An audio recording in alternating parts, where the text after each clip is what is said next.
Hey team, how you doing? Rob Lytle here, back with the Life Balance series. This series consists of 6 distinct elements that I know are crucial to sustaining a balanced life. The elements are faith, family, finance, fitness, future, and freedom. If you missed the first 2 videos, faith and family, please subscribe to the channel and enjoy. In this video, we're going to discuss finance.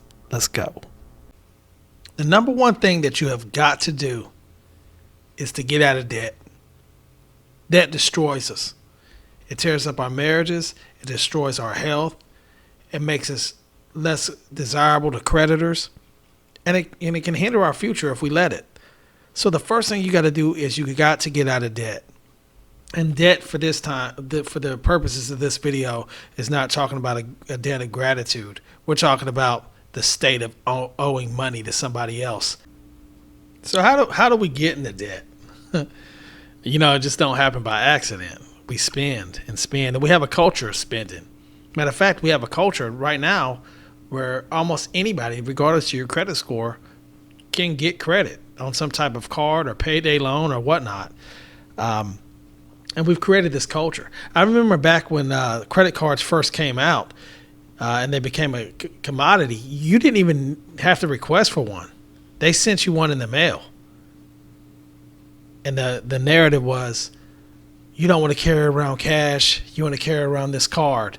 It's simple. You don't have, if you want to travel, you don't have to go get traveler's checks. Some of y'all know what I'm talking about, but you don't have to get traveler's checks. You just swipe this card. And that was the narrative of the credit card. Then everybody got one.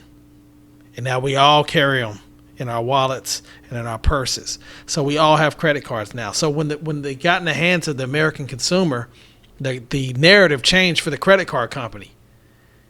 Then the narrative changed from everyone needs one. It's more convenient. It's better than just carrying cash or traveler's checks. You don't have to write checks. That narrative changed to, you work so hard, you deserve a vacation.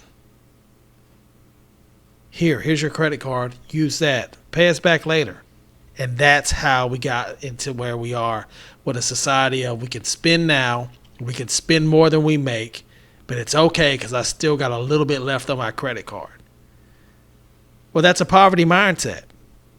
And we go through that. And I'm not saying you have to be in poverty to have that mindset. I'm saying that that's a kind of a mindset. It's a limited mindset that you're not ever going to get anywhere. You're never going to be part of the 5%, the 4%, the 1% that are making all the money in the country thinking that way. And some of you don't want to be. Some of you just want to be comfortable, just like me. Some of us want to be comfortable, and we just want to live, and we want to be able to provide for our family for years to come. So it's really not about trying to make millions during these videos. I just want to show you how to get out of debt on this particular video, and just kind of put some things into perspective. That's kind of a common norm for all of us as Americans.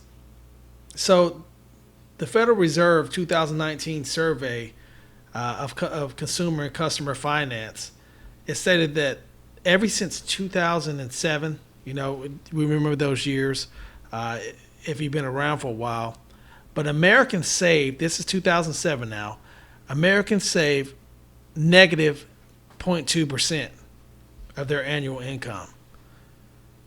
Well, you're like, hey, Rob, how do you save in the negative? Well, it's because they were going into debt. We were going into debt. And then from 2008 was a pretty good year, and all the way into all the way to now, actually.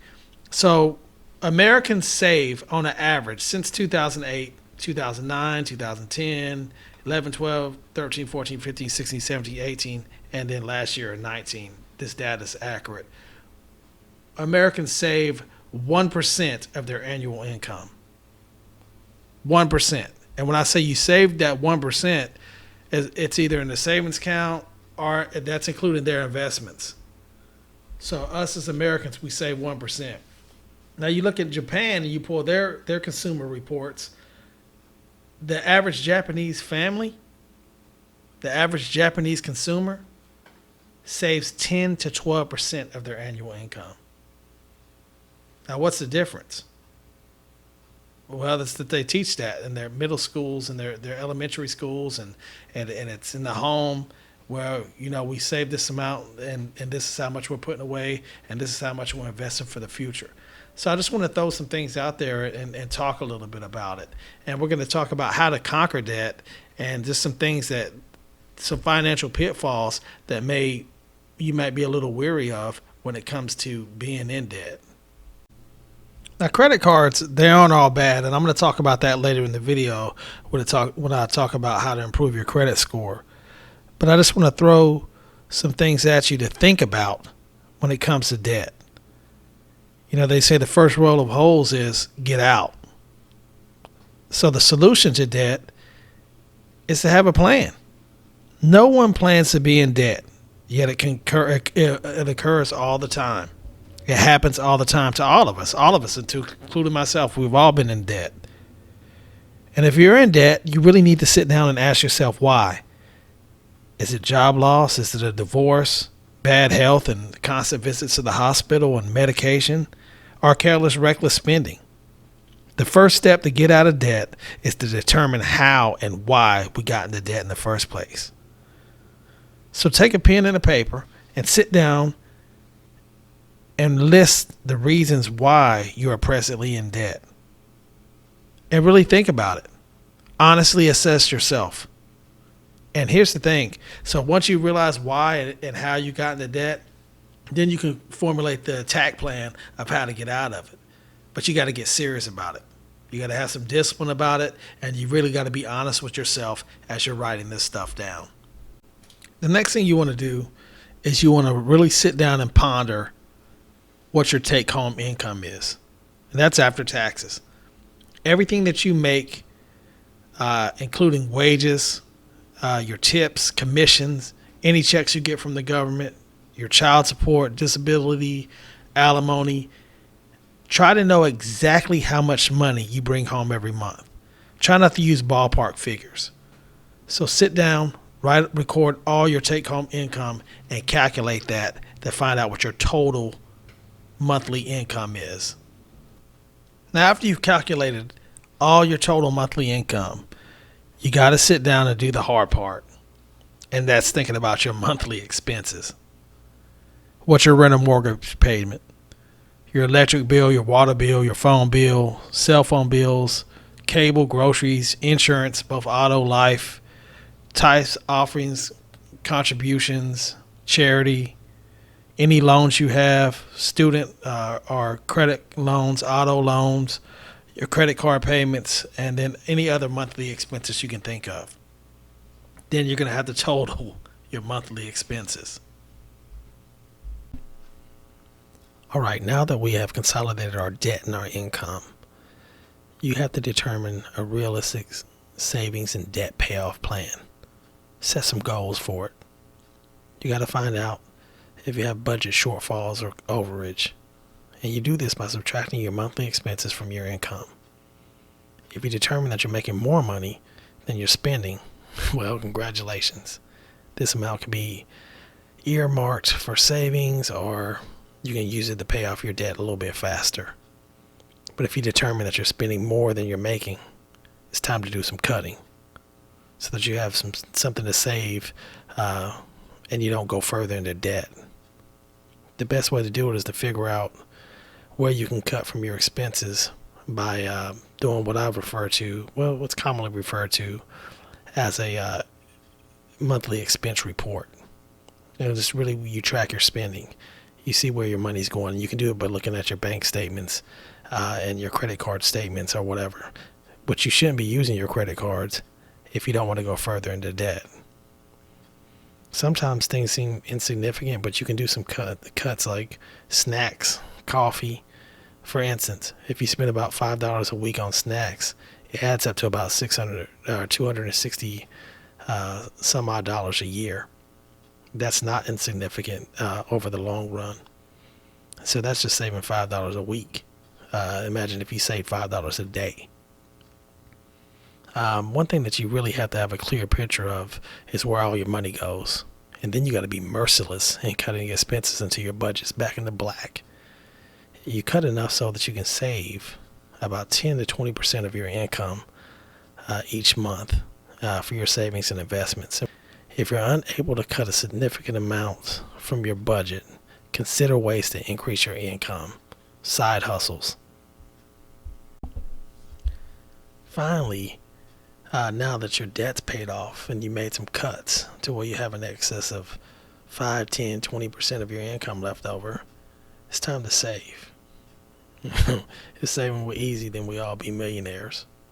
But the reality of it is that for many households, the monthly paycheck is barely enough to cover the bills. Still, if you're living paycheck to paycheck, there are still small steps that you can make in order to stabilize your finances and reach a point where you can save for the long term. Here are a few moves that might help. You can change the dates of your bills. Sometimes you have enough money coming in to pay off your monthly expenses, but your paychecks don't match up with the due dates for the bills. Check into those dates and change them if need be. That way you can pay them on time and avoid those penalties that many of us already know about. Also, you can try asking your creditors to see if they'll change the due dates for you to make them closer to payday. So, say you get paid twice a month, like on the 1st and 15th, but your biggest bills, such as your rent or car payment, are due on the 5th or the 20th. Some credit card companies and utility providers or other creditors may be willing to let you change your due date for your billing cycle to give your wallet some breathing room. Another strategy might be to negotiate for a better deal. Chances are your wireless provider is not going to call you up when the company has lower rates available for you. So do some research with competitors and see what they're charging and ask if they'll match the rates for you. If they decline, you at least know that there are other companies out there with better deals. Then these are just a couple things. There's several things you can do. Like I said, saving the $5 a week equals $260 a year. Do some math, do some calculations, and figure out where your wiggle room is. While you're saving and getting ahead financially, you don't want to forget to treat yourself. Budgeting can be a lot like dieting. If you deprive yourself too much, you might be tempted to binge and undo a lot of your progress. It might be easier to stick to your savings goals if you work in treats and splurges that are important to you. Maybe it's going to a movie, going out to dinner, or hitting up happy hour at your favorite bar. All right, now that we're financially stable and financially fit, I hope the video helped. It's not for the millionaire. It's just to help people that are struggling get out of debt. And I think a lot of times you try to seek assistance and people want to talk way over your head. And some people ain't there yet. Let's start with small steps. If you're underwater and you're struggling and you're in the red, let's get your finances in the black. Pay off your debt, and let's go ahead and start small increments to get your savings account where it needs to be, your investments, and before you know it, you'll be putting in your money into an IRA and some kind of certificates and some savings that can help you and your family significantly in the future. I hope all is well. If the video helped you, please share it. And I know there's somebody out there that's struggling, because most of us are. God bless, and I'll see you at the pinnacle.